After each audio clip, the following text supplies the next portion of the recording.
वाहेगुरु जी का खालसा, वाहेगुरु जी की फतह। आज हम सुनेंगे एक ऐसे बालक की कहानी जिसने अपने बचपन से ही दुनिया को सत्य, दया और एकता का संदेश दिया।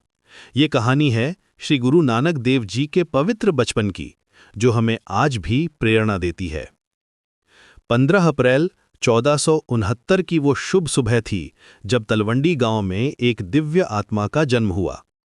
आज ये स्थान नानकाना साहिब के नाम से पाकिस्तान में स्थित है।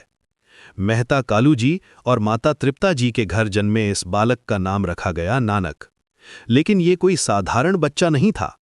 जन्म के समय से ही इस बालक के चेहरे पर एक अलौकिक तेज था, मानो स्वयं परमात्मा का प्रकाश उनमें बसा हो। जब दूसरे बच्चे खेल कूद में व्यस्त रहते, शोर शराबा करते और मिट्टी में लुढ़कते, तो बालक नानक ध्यान में लीन रहते। वे अकेले बैठकर किसी अदृश्य शक्ति से बातें करते लगते थे। उनकी आंखों में एक अजीब गहराई थी, मानो वे किसी और ही संसार की बातें जानते हों।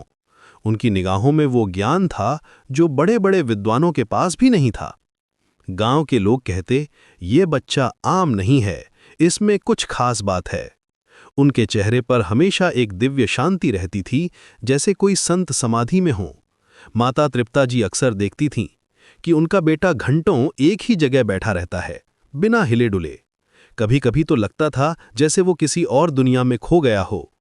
पिता मेहता कालू जी भी चिंतित होते कि ये बालक इतना अलग क्यों है। जब नानक जी को स्कूल भेजा गया तो पंडित जी ने बड़े प्रेम से कहा, बेटा नानक, ये पहला अक्षर लिखो।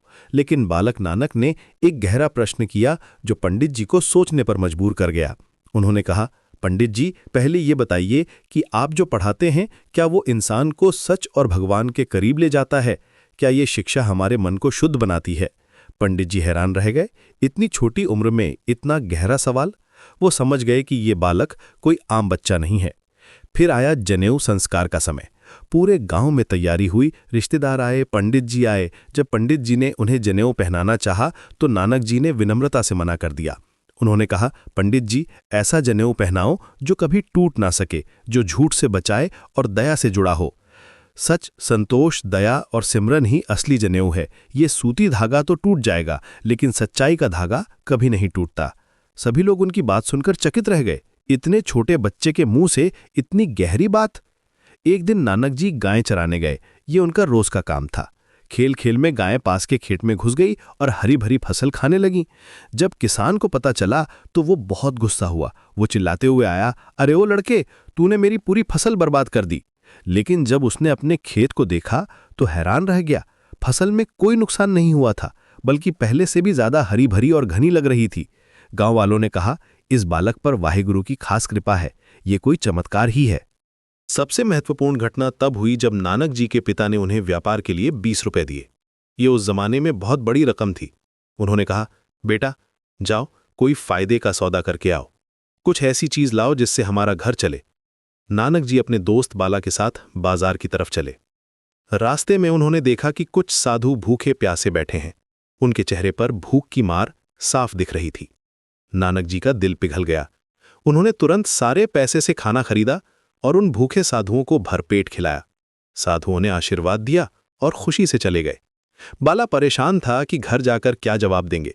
जब वे घर लौटे तो पिता ने पूछा, कहाँ है तुम्हारा सौदा, क्या लाए हो? नानक जी ने मुस्कुराते हुए कहा, पिताजी, मैंने सच्चा सौदा किया है। भूखे को खाना खिलाने से बड़ा कोई व्यापार नहीं। ये पैसा तो खत्म हो जाता, लेकिन जो पुण्य कमाया है वो हमेशा रहेगा। यही था सच्चा सौदा, जिसने आगे चलकर लंगर और सेवा की नींव रखी।